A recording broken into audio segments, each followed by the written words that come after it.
This video is not going to change your life. And I think that you know this. You've been wanting to improve your life, and you've probably even already started setting goals for yourself and creating new habits, but things are not changing as fast as you'd like to see. Am I right? Bro, the harsh reality is that you're not just one small adjustment away from making millions, dating tens, being jacked, and living that lifestyle. Nah, a new morning routine is not gonna do shit for you, and neither is some online course. I can tell you from personal experience, having been frustrated and unhappy with myself for the first 28 years of my life. For me, nothing changed until I finally went ghost mode and disappeared for some time, like Bruce Wayne leaving Gotham City, climbing this remote mountain, being mentored by Ra's al Ghul, and then returning as fucking Batman. Like, I left as this young, innocent boy, and I returned as a man. And these are the 7 steps that I took.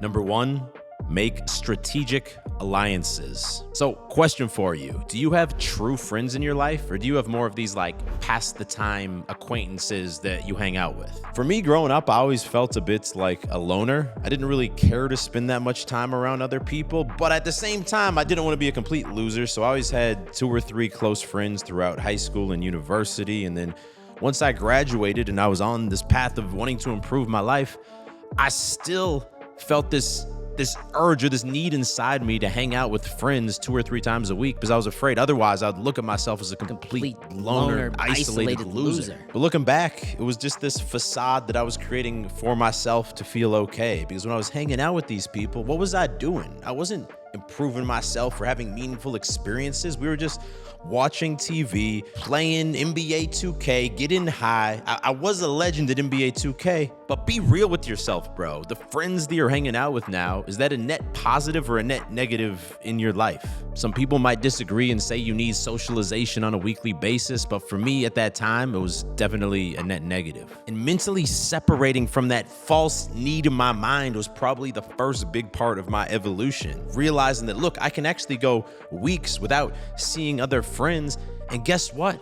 Not only am I okay and I'm not a loser, but I'm making faster progress in all this shit that I've been procrastinating on for years before then. Like back then, I was probably spending 3 nights a week with these friends, and each night I was probably hanging out with them for 3 hours. That's 9 hours a week that I was basically flushing down the drain, just passing time away. And naturally, I started spending those 9 hours reading self-improvement books, filming content, editing content, and probably most importantly of all, I was protecting my mindsets, because now I was only consuming the types of content and information that motivated me. And that's the funny thing, man. I thought that doing this was gonna make me a loser, but really, is what made me a winner. And just to be clear, I'm not saying you should have no friends in your life, but I look at friends now as strategic alliances. I want to meet other men that are on the same path as me, working on the same things, but I don't need to see them each week. We can each have our heads down in isolation, and then, once a week, maybe we'll talk on the phone, and then once a month, maybe we'll meet up and spend the weekend together. If you've been feeling stuck, it probably means it's time to disappear from your friends. Number 2, complete sacrifice. So back when I caught the self-improvement bug, I wanted to date a bunch of women, get in the best shape of my life, start making money online, learn how to fight different martial arts, travel the world, have all these crazy adventures. Bro, I wanted to do it all. And I thought that this was this big strength I had, that I was so motivated to do all these different things. But in reality, it's actually a crippling weakness. You see, our brains are very good at trying to take pressure off of us so that we don't feel stressed out and anxious. And if you got all these different projects going on, you're trying to level up your body, meet more women, start your first side hustle, really all you're doing is avoiding placing a bets on yourself, because this allows you to dabble in all these little different areas, and you don't have to make that much progress because you're trying to work on all these different things at the same time. Like, it's this built-in excuse that you don't have to go hard as fuck, balls to the wall on one specific thing, because if you do that and you fail, well, damn, that sucks, and that means I'm a failure now, right? So here's my challenge to you. I want you to select one goal that you're working towards, one specific goal, and from now on, the mindset has to be that is your number 1 priority. And everything else in your life can be sacrificed in order to make progress on that one goal. And you might already catch yourself kind of fighting against making this commitment because, man, I don't know, what if this isn't the right one to pick, man? I just don't know if I can do that. Cut this shit, bro. Anything less than that, and you're never going to make the type of progress that you're hoping for. The first time I ever did this was back in 2017. That's the first time I went ghost mode. And I told myself, this YouTube channel is the focus. Fuck everything else that I'm working on right now. I'm committing to 2 YouTube videos per week, and I'm gonna do everything in my power every single day to make the highest quality content possible. I sacrificed working on my dating life. I sacrificed trying to grow my Instagram. I deleted the podcast that I was working on at the time. And guess what? For the first time ever, I had a breakthrough. 100,000 subscribers on YouTube, baby. It is time to stop playing it safe and go all in on one thing. Let's get started. Now, real quick, after I filmed the video today, during the workout I just did, it popped into my head that I need to correct something because I do think there's one area of a man's life that should not be sacrificed, not even during ghost mode, and that is maintaining a fit physique.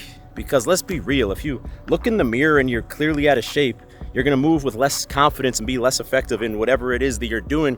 And other people, they're not gonna take you as seriously if you're clearly out of shape, bro. And realistically, it only takes 1 hour in the gym 3 or 4 times per week to maintain a great physique. It's not this huge time commitment. So right now, if you are not proud of your body, my challenge to you would be to make this your first priority in ghost mode. Get in really good shape, because once you're in that shape, it's gonna be cruise control to maintain that for the rest of your life. Like, you're just fucking your future self over by putting this off. And if up until now you have struggled to get in shape, then I would highly, highly, highly recommend you try out the Beastly app. Because the Beastly app removes all of the guesswork out of getting jacked. You literally just have to show up to the gym and follow the app. It automatically incorporates all of the proven scientific variables to guarantee you make progress in the gym. There's video breakdowns of every single exercise so you always nail the form. There's workout routines in there from 3 to 6 days per week, so you can always find something that fits your schedule. Not to mention, it has the world's easiest calorie counter macro tracker built into the app, so you can finally stay consistent with your diets and actually see the results. And because you're watching this video, I'm gonna hook you up with a free 7-day trial. Just click that first link in the description to download the Beastly app now and get started. You cannot afford to put this off any longer. Let's get back to the video. Number 3, remove the fillers. Question, bro. Right now, what is your favorite sports team? What's the #1 team you're cheering for next season? Myself, I grew up in Boston. Big W for the Celtics this year in the NBA. My family's from Sevilla in Spain. I used to watch every Sevilla FC football game. Tom Brady and the Patriots dynasty, the best sports team ever, man. I was living in Boston through that entire arc. And the funny thing is, the wild thing is that all the way through university, really up until 2017, I had this urge inside of me that, like, I have to follow sports. Like, I have to keep up with my teams or I'm gonna miss out, bro, or something bad's gonna happen. I just have to know how they're doing. Well, guess what? 2017, that year I went all in on YouTube, I also sacrificed following my sports teams, and I survived. I was okay. Nothing bad happened. In fact, something amazing happened in my life. The trajectory of my life completely changed forever. Like, back in the day, you could mention any NFL or NBA or soccer player in the world, and I would immediately know what team they were on, where they went to university, what their stats were this year, what their power ranking was. I took a lot of pride in that shit. But how much of my, short-term memory and my mental focus was being diverted to be this sports savant? I can tell you that it was a significant mental cost, and no longer do I follow any sports teams or know any statistics. Yes, I watched some of the Celtics games in the NBA Finals, but when I finally unplugged myself from that matrix of sports leagues, it was a game changer. Maybe for you it's not sports, maybe it's video games. I had a long video game phase as well. Like, bro, when it came to playing Call of Duty or FIFA or Halo, I was the best of the best. I was better than you, bro. But, like, what are those fucking bragging rights of who's better at what video game worth at the end of the day? They're just another net negative, another thing preventing you from reaching your potential, bro. Cut out the stupid time fillers. You think Bruce Wayne was up in the mountains worrying about his kill-to-death ratio? You have to commit to ghost mode. Number 4, introduce new rewards. So look, I want to be realistic because I know that Just removing all these things from your life that you like to do can make your life feel kind of depressing. If you enjoy playing video games and watching sports, like that's not going to be sustainable just to...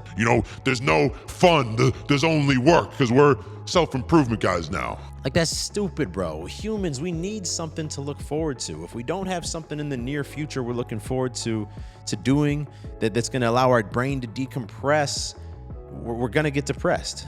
So what I do now is throughout my week, I schedule things that are going to be fun and enjoyable to do, but they're not going to be something I have to commit to doing 3 hours a night like playing video games. For example, tomorrow night, we're taking the boat out. I'm continuing my wake surfing journey, learning a new skill. Every Sunday night, Julia and I will go get a nice massage. I look forward to that all week. I love massages, bro. Maybe you have a terribly busy, packed week, and the only thing you can look forward to is your workout tomorrow afternoon. Well, at least you have that. You have to give yourself something, bro. This makes it so much easier for me to wake up, just commit balls to the wall, diving deep into my work without worrying about distractions when I know that, hey, guess what?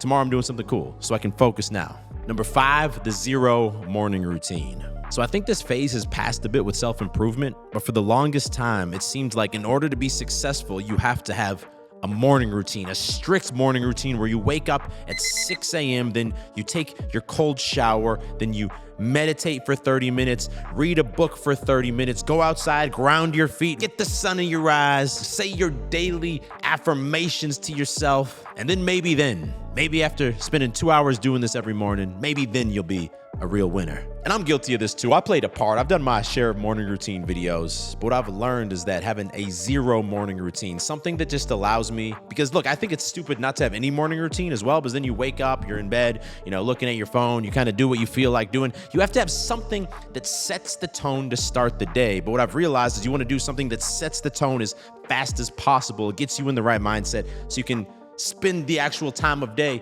getting shit done. For me, what that looks like right now is I'll wake up, get the sun in my eyes. That's a big Andrew Huberman thing that has a lot of physiological benefits. Like, it wakes me up, reduces my need for caffeine, makes me sleep better at night. And then some days I'll take a cold shower if I feel I need that extra jolt. Otherwise, I just get to work. Just like that. That's 15 or 20 minutes, then boom, I'm sitting down on my laptop, dialed in, ready to go. You cannot afford to waste the mornings. The mornings is when humans are most alert. We have the highest energy levels, the most willpower. We can think with the most clarity. That's when I dive in and solve my biggest problems, plan my next YouTube videos, work through whatever problems the businesses are facing. If you're wasting your first 2 or 3 hours jerking off or on your phone or doing some stupid long morning routine, you're never going to live up to your full potential because you're wasting the time of day when you can operate at the highest possible frequency. Number 6, 11 p.m. Question for you. Do you have any of the following symptoms? Low energy levels, brain fog, inability to focus, anxiety? These are probably the most common struggles that each of us experience on a daily basis. And what do you think the cause of these things is? Do you think it's some, deeply rooted psychological complex that you have, some condition? Or maybe, just maybe, is it that you're not getting consistently enough sleep every single night? Like, if you're watching this video, you're clearly trying to improve your life, which is commendable. But if you're not getting 7 or 8 hours of sleep every single night, what the fuck are we even doing here, bro? Like, why are you even trying to set new goals for yourself and make more money or get a girlfriend or get in good shape if you can't take care of the one most basic, fundamental fucking thing in the world? Yeah, it's stupid. I don't like calling people stupid, but it's stupid if you're not prioritizing this, man. Sleep is the foundation for everything we do. And it just still bewilders me how many guys struggle with this. And guess what? In order to solve this, you don't need a bunch of sleep hacks. You just need to go to bed earlier. If you need to wake up by 7 a.m., well, what's 7 a.m. minus 8 hours? That's 11 p.m. That's when you need to go to bed. There's no reason ever why that shouldn't be the case. And if you can't have even that little smidge of discipline to go to bed at a time every night, just give up, bro. Just give up. Just stop. And number 7, maintain focus. So something I like to do every single week is a weekly review.